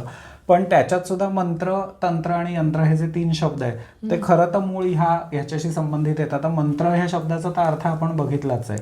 तर तंत्र या शब्दामध्ये तो जो विशिष्ट विधी आहे तो करणं, म्हणजे फक्त मंत्रोच्चार नाही तर विशिष्ट प्रकारे त्या देवतेचं आवाहन करणं आणि त्याची विशिष्ट पद्धतीने पूजा करणं, हा विधी जो असतो त्याला तंत्र असं म्हटलं जातं. आपल्याकडे अनेकदा टेक्निक या अर्थाने आहे. आणि तिसरा यंत्र हा जो शब्द आहे त्याच्यामध्ये जॉमेट्रिक फिगर्स येतात. त्या जॉमेट्रिक फिगर्स बनवून त्याच्यामध्ये देवतेचं स्थान आहे अशी कल्पना करून त्याची पूजा करणं, हा एक भाग त्याच्यामध्ये येतो. आणि मुद्दा असा आहे की ह्या तिन्हींचा एकत्र समन्वय असतो. म्हणजे तंत्रामध्ये मंत्रही लागतं, यंत्रही लागतं. असं नाही की फक्त तंत्र असं काही वेगळं आहे. त्या सगळ्यांचा वापर हा एकत्रितपणे खरं तर असतो असं आपल्याला बघायला मिळतं. अनेकदा आपल्याला निगमागम असे शब्द सापडतात. तर त्यातले निगम म्हणजे वेद आहेत, पण आगम जे आहेत ते सुद्धा परंपरेने चालत आलेले जे आहेत ह्या तंत्रातले मूळ ते ग्रंथ आहेत, ज्याला आगम ग्रंथ म्हणतात. आणि मग शैव परंपरेतले असतील तर ते शैवागम, विष्णूच्या भक्तांनी म्हणजे वैष्णव परंपरेने चालत आलेले जे असतात केलेले ते वैष्णवागम अशा पद्धतीचे आगमग्रंथ आहेत. आणि मग हे आले कुठून? आले म्हणजे कुठून आले? म्हणजे त्याचा तर आपल्याला अनेकदा असं दिसतं की शिव पार्वती संवादातून त्यांची निर्मिती झालेली आहे. की जो पहिला देव आदि शक्ती आणि आदि शिव आपण म्हणू, त्या पार्वतीने विचारलेले प्रश्न आणि शिवानी त्याला दिलेली उत्तरं ह्या स्वरूपात या आगमांचं उद्घोष झाला असं आपल्याला लक्षात येईल. आणि ती तंत्र परंपरा ही सगळी पुढे आलेली दिसते. म्हणजे त्याच्यामध्ये देवता वेगवेगळ्या असतात, पण बऱ्याचदा शिवपार्वती संवादातून त्याचा उलगडा झालेला असतो की त्या देवतेची पूजा कशी करावी. आणि त्याच्यामुळे निगमापेक्षा जरी वेगळा असला, वेदापेक्षा जरी वेगळा असला, तरी तसाच प्राचीन आमचाही हा पंथ आहे किंवा आमची ही परंपरा आहे असं खरं तर त्या तंत्राने सांगितलेलं आहे. आणि ह्या तंत्र परंपरेमध्ये सुद्धा आपल्याला वाम आणि दक्षिण असे 2 आचार किंवा प्रकार दिसतात. आपण हे सगळं मंत्रशास्त्र तांत्रिक ग्रंथामध्ये कुठे ते बघायला लागतं बघतोय. आणि त्याच्यात आपल्याला असं दिसतं की सात्विक पद्धतीने, म्हणजे विशिष्ट मी तुम्हाला म्हणलं तसं देवतेची विशिष्ट प्रकारे पूजा करायची, मंत्र म्हणायचा, ह्या प्रकारचे जे विधी असतात त्या व्यतिरिक्त जिथे पंचमकार म्हणजे मद्य, मांस, मत्स्य वगैरे वापर करून पूजा केली जाते असेही काही प्रकार असतात. त्याचा बोलबाला जास्त झाल्यामुळे तंत्र किंवा तांत्रिक म्हणजे काहीतरी वाईट आहे असाही एक आपल्याला प्रवाह दिसतो. पण प्रत्यक्ष तंत्रामध्ये हे 2 वेगळे भाग आहेत. काही आहेत ते चांगल्या पद्धतीच्याही पूजाविधी आहेत. चांगल्या म्हणण्यापेक्षा सुद्धा आपल्याला असं म्हणता येईल की त्या सर्वसामान्यांना बिभत्स वाटत नाहीत अशा पद्धतीच्या विधी आहेत. आणि काही ते बिभत्स वाटू शकतात असे विधी आहेत की स्मशानात जाऊन प्रेताच्या सान्निध्य किंवा चिता जळते तिथे बसून पूजा करणं, त्याच्यामागे त्यांची काहीतरी एक धारणा असते.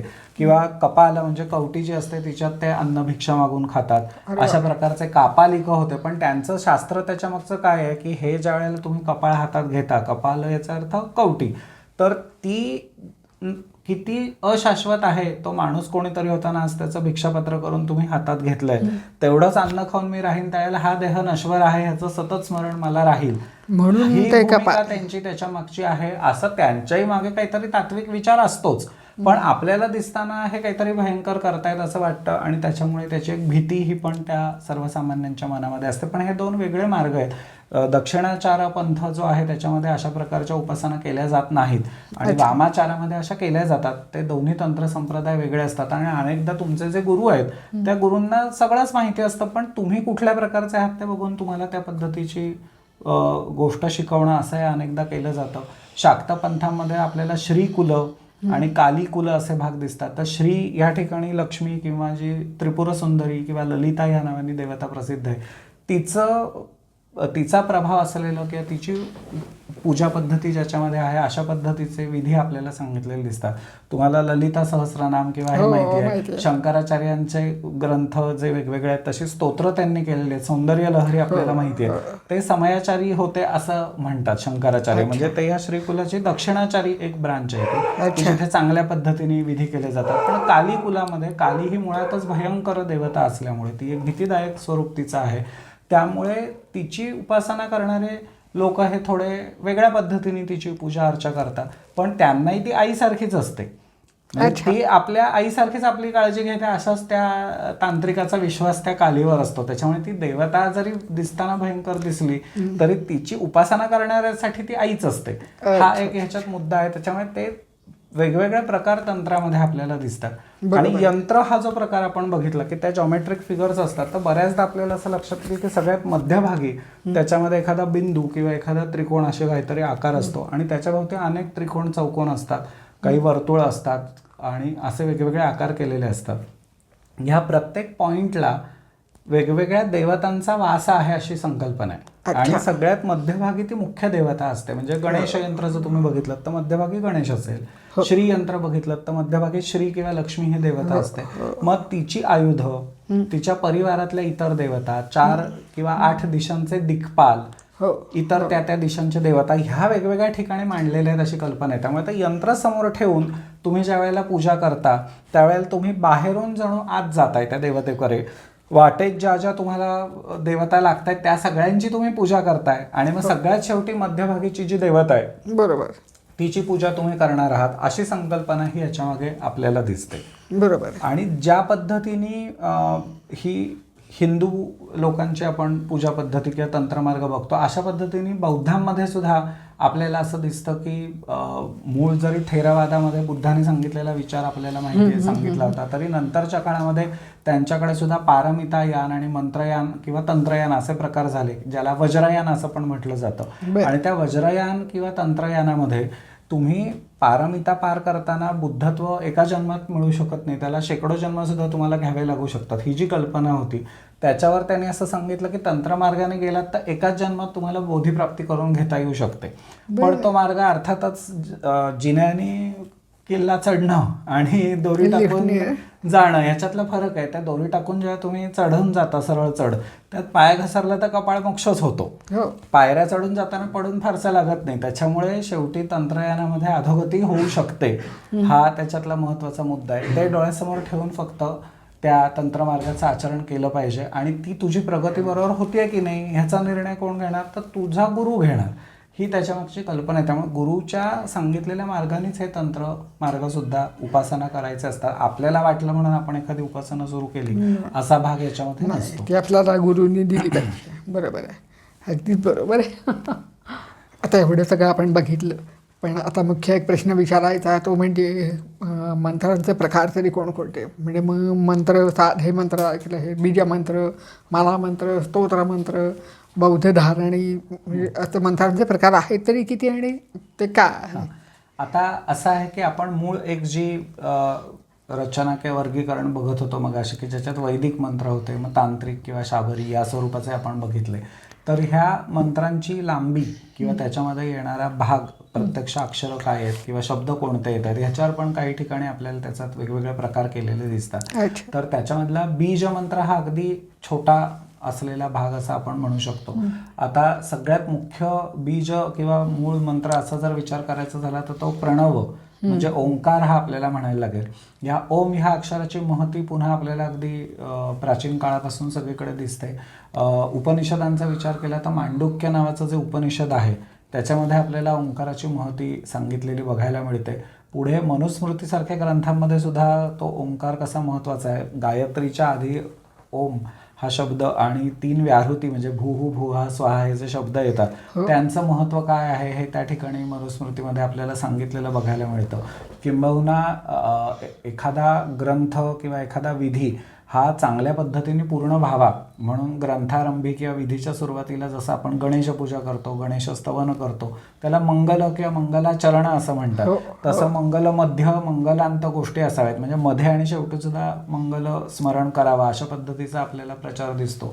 तर ते महत्त्व या ओम ह्या अक्षराला कसं प्राप्त झालं तर आपल्याला एक असा श्लोक पण सापडतो की ओंकारश्चाथ शब्दश्च द्वावेतौ ब्रह्मणः पुरा कंठम भित्वा विनिर्यातौ तस्मान मांगलिका उभौ. म्हणजे ओम आणि अथ हे 2 शब्द पहिल्यांदा ब्रह्मदेवाच्या तोंडातून बाहेर पडले आणि मग त्यांनी इतर गोष्टी सांगितल्या. त्यामुळे ते पहिले बाहेर आलेले 2 शब्द हे अत्यंत मंगल पवित्र असे आहेत आणि ते जर तुम्ही सुरुवातीला वापरलेत तर ते जणू मंगलाचरणच झाल्यासारखं होतं. त्यामुळे ओमनी सुरुवात करणं हा एक प्रकार आपल्याला दिसतो. अनेकदा ग्रंथांच्या सुरुवातीला अथ हा शब्द येतो, त्याचा म्हणजे शब्दशः बघायचं झालं तर आता अमुक एक गोष्ट आपण बघूया असं म्हणून त्या अथ या शब्दाचं प्रयोजन आहे, पण तो सुरुवातीला वापरण्याचं कारण तो मंगलवाचक आहे असं या श्लोकातून आपल्याला सांगितलेलं आहे. तर ओम हा एक प्रणव आहे आणि तो प्रणव मंत्र म्हटल्यामुळे त्याचं विशिष्ट प्रकारे उच्चारण केल्यामुळे काय फळ मिळतं याच्यावर अनेक गोष्टी आपल्याला ह्या तंत्रग्रंथांमध्ये किंवा मंत्रविषयक जे प्राचीन ग्रंथ आहेत त्यांच्यामध्ये सांगितलेल्या दिसतात. आणि या प्रणवाप्रमाणेच इतरही अनेक बीज मंत्र हे त्या त्या देवतेशी संबंधित असलेले आपल्याला दिसतात. आणि बीज या शब्दाचा आपल्याला माहिती आहे, बी हा जो अर्थ आहे की त्या बी मध्ये अख्खा वृक्ष पुढे वाढवण्याचं सामर्थ्य असतं, परंतु मूळ दिसताना ती अगदी छोटीशी दिसते. तसं बीजमंत्र हा एखाद्याच अक्षराचा असेल पण त्याच्यातून ते अख्खे देवता समोर प्रगट करण्याचं सामर्थ्य किंवा त्या देवतेपर्यंत घेऊन जायचं सामर्थ्य हे त्या बीजामध्ये असतं. असा अनेकदा आपल्याला त्याच्यामागचा विचार हा मुख्यत्वे करून दिसतो. आणि त्याच्यामुळे ज्या शक्ती देवता आहेत म्हणजे काली असेल तर तिच्याशी संबंधित तुम्हाला ऐम किंवा क्रीम यासारखी बीज सापडतात. क्लीम हे जे बीज आहे तेही या ललितेचं मानलं जातं. कृष्णाचं ते बीज आहे, कामदेवाचं तेच बीज आहे. किंवा हम हे बीज हनुमानाचं वापरलं जातं. श्रीम किंवा ह्रीम ही लक्ष्मीशी संबंधित बीज म्हणून आपल्याला सांगितलेली दिसतात. किंवा बम हे शंकरासाठी मानलेलं आहे. द्राम हे दत्त या देवतेसाठीच आहे. राम हे राम या देवतेचं आहे. तर अशा पद्धतीचे काही बीज मंत्र हे आपल्याला सापडतात आणि अनेकदा त्या देवतेला नमस्कार असो अशा अर्थाची जी रचना असते ही सर्वसाधारणपणे कुठल्याही मंत्रामध्ये आपल्याला दिसते आणि मी म्हटलं तसं हे मंत्र सार्थ आहेत असं आपण म्हणू शकतो. जसं नमो भगवते वासुदेवाय किंवा नमो नारायणाय ह्याच्यात त्या देवतेला नमस्कार असो हे सरळ म्हटलेलं आहे, पण त्याच्यापूर्वी ओम हे बीज येतं आणि ओम म्हणून आपण त्या मंत्राचा उच्चार करतो. अच्छा अच्छा. ओमच्या ऐवजी कधी कधी ही इतर त्या देवतेची बीज येतात. जसं द्राम दत्तात्रेयाय नमः असं म्हटलं तर त्या ठिकाणी ते बीज उच्चारून त्या दत्ताचा मंत्र सांगितलेला आहे. बरोबर. किंवा वक्रतुंडाय हुम असा एक मंत्र गणपतीचा आपल्याला या तंत्रग्रंथांमध्ये म्हणजे हा बीजमंत्र जोडल्यामुळे त्या मंत्राच्या पठणाने मिळणाऱ्या फलप्राप्तीमध्ये काही वाढ होते किंवा ते बीज तुम्हाला त्या देवतेपर्यंत घेऊन जाणार असतं असं आहे. आणि ज्या पद्धतीने ह्या मंत्रात बीज आहे तसंच नुसत्या बीजाचा सुद्धा वारंवार जप करणं हाही एक प्रकार असतो की ज्याच्यामध्ये अनेक लाख वेळा तो जप करावा लागतो अर्थातच आणि मग ते बीज सिद्ध होतं की त्याचं जे काही फलं तुम्हाला प्राप्त होणं अपेक्षित आहे ते प्राप्त होतं. अशा प्रकारचे विधी हे आपल्याला या मंत्रग्रंथांमध्ये सांगितलेले असतात. आता हे जसे बीज मंत्र दिसतात तसे आपल्याला एक माला मंत्र नावाचाही प्रकार दिसतो की ज्याच्यामध्ये खूप मोठा तो मंत्र असतो. म्हणजे तो नुसता नमो भगवते वासुदेवाय सारखा छोटा नाही तर 5, 6, 10, 15 ओळींचा असेल असा मोठाच्या मोठा मंत्र असतो. म्हणजे जणू मोठी माळच जणू ती एक आहे अशा पद्धतीचा तो मंत्र असतो. अच्छा, म्हणून माला मंत्र. आणि अनेकदा त्या माला मंत्रामध्ये रिपिटेटिव्ह काही शब्द म्हणजे ज्वल ज्वल कुरु कुरु वगैरे अशा पद्धतीचे पण आपल्याला आलेले दिसतात. काही वेळेला त्यांना अर्थ असतो म्हणजे तो कळतो, काही वेळेला निरर्थक वाटू शकतील असेही शब्द त्याच्यामध्ये आलेले असतात. पण मी म्हटलं तसं ते ध्वनी सामर्थ्य तिथे अपेक्षित असल्यामुळे तो जसा आहे तसाच्या तसा तो माला मंत्र म्हटणं हे अपेक्षित आहे. जसे हे आपल्याला पुन्हा हिंदू परंपरेमध्ये दिसतात तसं बौद्ध ग्रंथांमध्ये असे जे मंत्र होते त्यांना धारणी हा शब्द वापरला जायचा आणि हे विशेष करून रक्षक मंत्र असायचे की विशिष्ट गोष्टीपासून रक्षण व्हावं किंवा ते संकट येऊ नये, त्या संकटातून माणूस वाचावा यासाठी अशा काही धारणी बौद्ध ग्रंथांमध्ये आपल्याला सांगितलेल्या दिसतात. एक ही धारणा ठेवून जपलेला मंत्र म्हणून तो धारणी.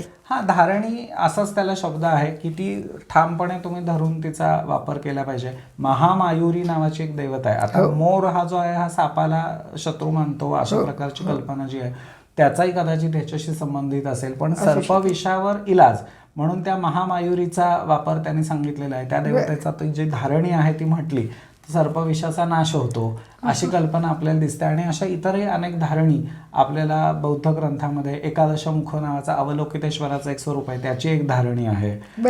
अशा प्रकारच्या आपल्याला धारणी किंवा अमोघ पाश नावाची एक धारणी आहे. तर अशा वेगवेगळ्या गोष्टी आपल्याला बौद्धांकडेही दिसतात. त्याच पद्धतीने आणखीन एक वेगळा प्रकार म्हणजे स्तुती करतानाच मंत्रस्वरूपही ते स्तोत्र असतं. त्याला स्तोत्र मंत्र असं आपल्याला म्हणता येतं. आता उदाहरणार्थ रामरक्षा जर तुम्ही बघितली तर त्याची सुरुवातच अस्य श्री रामरक्षा स्तोत्र मंत्रस्य अशी आपण म्हणतो. म्हणजे स्तोत्ररूपी असलं तरी ते मंत्र आहे, ती फक्त स्तुती नाहीये तर त्याच्यामध्ये मंत्र आहे. आणि तो मंत्र कुठला आहे तर त्याला कवच हे स्वरूप असतं. कवच याचा अर्थ आपण काय म्हणू की प्रोटेक्टिव्ह शिल्ड, काहीतरी एक तुमच्या शरीराभोवती चिलखतासारखं घातलंय की जेणेकरून बाह्य गोष्टी तुम्हाला अपाय करणार नाहीत ही त्याच्या मागची कल्पना आहे. तर रामरक्षा जरी बऱ्याच श्लोकांची असली तरी त्याच्या सुरुवातीचा जो भाग आहे तो जर तुम्ही बघितला तर शिरोमे राघव पातू पासून पातू रामोखिलम वपुहू पर्यंतचे जे श्लोक आहेत त्याच्यात रामाच्या अमुक एका स्वरूपाने माझ्या अमुक एका शरीराच्या भागाचं रक्षण करावं ही प्रार्थना तुम्हाला केलेली दिसते. त्या भागाला कवच असं म्हणतात. बरोबर. तो मंत्र असतो आणि तो मंत्र म्हटल्यामुळे किंवा ठराविक वेळेला त्याचं पठण केल्यामुळे तुमचं रक्षण होतं, मग तुमचे रोग नष्ट होतील किंवा तुम्हाला काही वाईट गोष्टींची बाधा होणार नाही वगैरे अशा प्रकारचे उल्लेख हे आपल्याला ग्रंथांमधून मिळतात. आणि हे जसं कवच रामाचं एक उदाहरण मी दिलं पण असं गणेश, शिव, विष्णू, देवता वेगवेगळ्या ज्या आहेत त्या सगळ्यांचे अशा पद्धतीचे स्तोत्र मंत्र किंवा कवच मंत्र हे आपल्याला बघायला मिळतात. टेंबे स्वामींनी अनेक जी स्तोत्र केलेली आहेत ती मंत्रात्मक स्तोत्र असं त्यांनी नाव दिलेलं आहे की त्या स्तोत्रातला एक एक श्लोक हा एक स्वतंत्र मंत्रासारखा तुम्ही वापरू शकता. सप्तशती हे जे देवी महात्म्य आपल्याला दिसतं, 3 देवता महालक्ष्मी, महासरस्वती, महाकाली यांच्या कथा त्याच्यामध्ये येतात.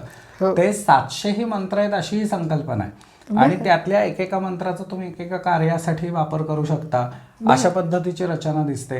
इतकंच काय तर जी भगवद्गीता आहे तिच्यातही 700 श्लोक आहेत आणि त्यामुळे तीही एक प्रकारची सप्तशती आहे आणि त्याच्यामुळे गीतेतल्याही श्लोकांचे असे उपयोग होऊ शकतात असं विवरण आपल्याला परंपरेत सापडतं. इतकंच काय, ज्ञानेश्वरीतल्या ओव्या म्हणून पण त्याचा मंत्रासारखा उपयोग तेही होऊ मी शकतो ऐकलेलं आहे. असं सांगितलेलं आहे. तर हे सगळे एक प्रकारचे स्तोत्ररूपी मंत्रच आपल्याला म्हणायला लागतील. बरोबर. आणि तुमच्या लक्षात येईल की काही संस्कृत आहेत, पण आता ज्ञानेश्वरी जरी प्राचीन मराठीत असली तरी तिच्या पठणाने जर उपयोग होत असेल तर आपल्याला असं म्हणायला लागेल की मंत्राला भाषेचं बंधन आहे असं मानायची गरज नाही. तो मंत्र करणारं ऋषितुल्य असला पाहिजे ही मात्र त्यातली अट आहे, कारण ते त्याच्या शब्दांना मिळणारं किंवा प्राप्त होणारं सामर्थ्य आहे. आणि अशाच पद्धतीने नंतरच्या काळामध्ये आपल्याला दिसतं की कुठल्याही मंत्राचा वापर होण्यासाठी तुम्हाला त्याची विशिष्ट प्रकारे सिद्धी मुळात करावी लागते. म्हणजे तो इतक्या वेळेला म्हणणं, अमुक एका गुरुकडून प्राप्त झाल्यानंतर तो या पद्धतीने ह्या दिवशी म्हणणं किंवा या मुहूर्तावर सुरू करून इतक्या दिवसाचं त्याचं पारायण किंवा पुरस्चरण करणं, असे वेगवेगळे प्रकार त्याच्यामध्ये दिसतात. त्याशिवाय ते मंत्र सिद्ध होत नाहीत. पण आपल्याला नंतर नाथ संप्रदायामध्ये, जो दत्तात्रेयाशी संबंधित असलेला एक संप्रदाय आहे की जो आदी नाथ शिव मानले जातात, तिथून तो सुरू होतो, त्या नाथांनी अनेक शाबरी मंत्र जे सांगितले ते सिद्धच आहेत असं मानलं जातं. अनेकदा सिद्ध मंत्र असा त्याचा उल्लेख येतो की ते मंत्र उच्चार केला की फळ देतात. त्याला वेगळ्या सिद्धीची अनेकदा गरज नसते, पण ते गुरुकडूनच मिळतात. ते असे लेखी तुम्हाला एक ग्रंथांत त्याच्यात सगळे मंत्र दिलेत असं अनेकदा सापडत नाही. हाही त्याच्यातला एक भाग आहे. या ग्रंथांची भाषासुद्धा अनेकदा प्राचीन मराठी किंवा ब्रजभाषा, हिंदीशी जवळ जाणारी भाषा, अशा पद्धतीची भाषा या मंत्रांची आपल्याला दिसते. त्याच्यामुळे आपल्याला असं लक्षात येईल की मंत्र कुठल्याही भाषेत असू शकतात. पण दुसरा मुद्दा असा या संदर्भात मला सांगावंसं वाटतं की भाषांतर करून त्या स्तोत्राचं फळ मिळेल का, तर ते मिळणार नाही असं त्याचं उत्तर आपल्याला द्यायला लागेल. कारण असं की ती मूळ ऋषीचे शब्द बदलून फायदा होणार नाही. म्हणजे रामरक्षेचा अर्थ जाणण्यासाठी भाषांतर वाचणं हा वेगळा मुद्दा आहे. पण भाषांतर वाचून रामाचं रक्षण लाभणार आहे का, तर ते लाभणार नाही. त्याच्यासाठी आपल्याला रामरक्षण मूळ स्तोत्रच आपल्याला म्हणावं लागेल. म्हणजे तिथे ते संस्कृत आहे म्हणून म्हणलं पाहिजे असं नाही. मराठीत जर एखाद्या चांगल्या गुरुनी केलेलं असेल तर ते तुमची रक्षा करूच शकेल, पण त्याच्यासाठी तो कर्ता ऋषितुल्य असला पाहिजे, ही त्याच्यातली महत्वाची गोष्ट. म्हणजे रामरक्षेचा पद्यमय अनुवाद हे करून तुम्ही म्हटला तर ठीक आहे, हां, पण त्याने मूळ रामरक्षेचा फळ तुम्हाला मिळणार नाही. बरोबर आहे, बरोबर आहे. तर मग हे सगळं आपण मंत्रांचे प्रकार वगैरे बघितले. पण मी असं ऐकलेलं होतं की आत्ता तुम्ही म्हणालात पण की हे मंत्र सिद्ध करावे लागतात किंवा म्हणजे हे तर मंत्रसिद्धी म्हणजे का, मंत्रांना सिद्ध करणं म्हणजे का, आणि हे शाबरी मंत्र यांचं जे स्वरूप आहे तर त्याच्याबद्दल. हां, आता या सिद्धीच्या बाबतीत मी तुम्हाला म्हटलं तसं अनेकदा त्याचे मुहूर्त ठरलेले असतात किंवा ते किती वेळा म्हणावं. जसं रामरक्षेच्या बाबतीत अनेकदा असं आहे की ते चैत्र नवरात्र जे मानलं जातं की त्याची शेवटच रामनवमीनी होतो, ज्या दिवशी रामाचा जन्म झाला. तर त्यामुळे त्या 9 दिवसात ठराविक वेळेला रामरक्षा म्हटल्यावर ती सिद्ध होते आणि ती पुढे रोज तुम्ही एकदा आवृत्ती त्याची करणं अर्थातच आवश्यक असतं. किंवा तुम्हाला माहिती असेल तर प्रज्ञाविवर्धन स्तोत्र नावाचं एक स्तोत्र आहे, ज्याच्यामध्ये कार्तिकेयाची 28 नावं हे सांगितलेली आहेत. तर त्याच्यासाठी गुरुपुष्यामृत हा योग महत्वाचा मानला जातो आणि त्या गुरुपुष्यामृत योगावर सुरू करून पुढच्या गुरुपुष्यामृत योगापर्यंत रोज ठराविक संख्येने त्याचं पठण केलं की ते स्तोत्र सिद्ध होतं. आणि अर्थातच त्याची फलश्रुतीमध्ये आपल्याला दिसतं की प्रज्ञा प्राप्त व्हावी हा त्याचा बुद्धिवर्धनासाठी त्याचा वापर आहे. तर त्या पद्धतीने त्याचा उपयोग, म्हणजे प्रत्येकाच्या फलश्रुतीमध्ये जी सांगितलेली गोष्ट आहे ती प्राप्त होण्यासाठी त्या स्तोत्राचा अर्थातच उपयोग आपल्याला होतो. पण त्याच्यासाठी ते ठराविक प्रकारे सांगितलेल्या मुहूर्तावर आणि सांगितलेल्या संख्येने म्हणणं हा प्रकार असतो. अनेकदा जे छोटे मंत्र असतात त्या मंत्रांची संख्या अशी 10 वेळा 20 वेळा म्हणून नाही, लाखोच्या संख्येने ते करावे लागतात. त्याचा जप करावा लागतो. आणि त्यात सुद्धा आपल्याला तंत्र परंपरा अशी दिसते की मंत्राचा विशिष्ट जप झाला की त्याच्यानंतर दशांश म्हणजे 1.1 अशा कमी कमी प्रमाणामध्ये त्याच्यासाठी विशिष्ट हवन करणं, तर्पण करणं, ब्राह्मण भोजन घालणं त्या संख्येत असं पण अपेक्षित आहे. आणि तो सगळा विधी पूर्ण झाला की तो मंत्र सिद्ध झाला असं मानलं जातं. म्हणजेच जपाबरोबर हे इतरही काही गोष्टी ह्या कधी कधी सांगितलेल्या आहेत, पण ते ज्या परंपरेत तुम्ही आहात त्या ठिकाणी गुरुनी जसं सांगितलं असेल तसं तो विधी करणं हा खरं तर त्याच्यामध्ये महत्त्वाचा भाग आहे असं आपल्याला म्हणता येईल. बरोबर आहे. म्हणजे हे तसं सोपं नाही हे. म्हणजे तुम्हाला बैठक चिकाटी हे सगळं हे पाहिजे. पण मग शाबरी मंत्र कसे सिद्ध होतात? त्यांच्या बाबतीत असं सांगितलं जातं की त्यांना सिद्धीची आवश्यकता नाही, म्हणजे ते गुरुनी जर तुम्हाला दिले तर ते स्वतः सिद्ध आहेत, तुम्ही थेट त्याचा प्रयोग करू शकता, अशी पण त्याच्या मागची भूमिका पण तरी आपल्याला गुरुनी दिले पाहिजे ही अट आहे. कारण ते असे तुम्हाला मिळणारच नाहीत कुठे. त्याचं अमुक एक असं पुस्तक तुम्हाला मिळणार नाही की ज्याच्यात सगळे दिलेले आहेत. त्याच्यासाठी त्या गुरु परंपरेमध्ये नाथ संप्रदायाने जर तुमच्याकडे ते आले असतील तरच तुम्हाला ते मिळतील आणि त्याचा तुम्ही वापर करू शकाल. सर हे म्हणजे हे मंत्र, एकंदरीत मंत्रशास्त्र हे नीट अभ्यास करून समजून घेऊन करण्याचं आणि शुभभाव मनात धरून करण्याचं हे शास्त्र आहे, असं एकंदरीत मी तुमचं सगळं ऐकून निष्कर्षाला आले. तर अशा रीतीने श्रोते हो, आपण आज मंत्रशास्त्राबद्दल आपण खूप काही जाणून घेतलेलं आहे. मी आपल्या सगळ्यांच्या वतीने श्री अंबरीश खरे यांना, डॉक्टर अंबरीश खरे यांना धन्यवाद देते. धन्यवाद. आणि आता आपण नंतर पुढच्या भागाची प्रतीक्षा करूया.